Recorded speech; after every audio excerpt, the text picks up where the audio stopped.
आहात आपण वैद्यकीय क्षेत्रामध्येही उल्लेखनीय काम केलेलं आहे। या निवडणुकीला कुठल्या मुद्द्यावर जात आहात, कुठल्या पंचायत समिती, कुठल्या जिल्हा परिषदेतून उमेदवारी लढवतात, आपलं नाव आणि परिचय देऊन सांगा।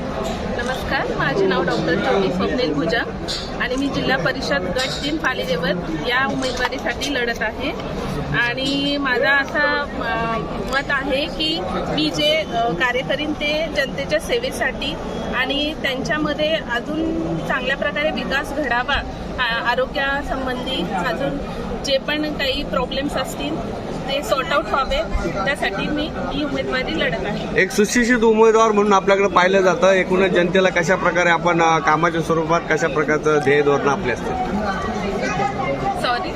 जे पण हेल्थ रिलेटेड असणार, आरोग्य रिलेटेड जे पण असतील समस्या ते त्या मी सॉर्ट आउट करेन। प्रतिताई, कशा पद्धतीने निवडणुकीला सामोरे जातात, कुठल्या मुद्द्यावर ही निवडणूक लढतात, आपल्या पार्श्वभूमी आणि नाव सांगा। नमस्कार, मी प्रज्ञा गौतम बाळे, पालीदेवत 5 या घराण्यातून मी निवडणुकीसाठी उभी राहिलेली आहे।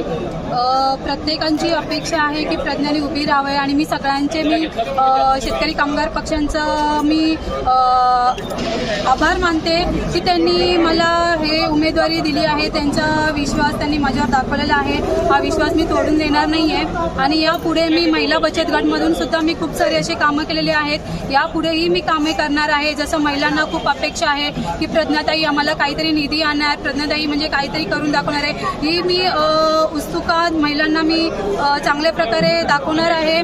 आणि महिलांचे जेवढे काही प्रॉब्लेम्स असतील, आमच्या समाजाचे काही प्रॉब्लेम्स असतील, आमच्या गावाचे काही प्रॉब्लेम्स असतील, ते मी सोडवण्याचा नक्कीच मी प्रयत्न करीन। राजेश दादा माझ्यासोबत आहे, संदीप मस्कर माझ्यासोबत आहेत, प्रभाकर केनी साहेब माझ्यासोबत आहेत, किशोर पाटील साहेब माझ्यासोबत आहेत। अशा प्रत्येकांची मी साथ घेऊन आमचा सुकापूर किती पुढे जाईल या तऱ्हेने मी प्रयत्न करणार आहे। आणि मी सगळ्यांना आवाहन करते की तुम्ही पण मला असंच सपोर्ट करा, बस।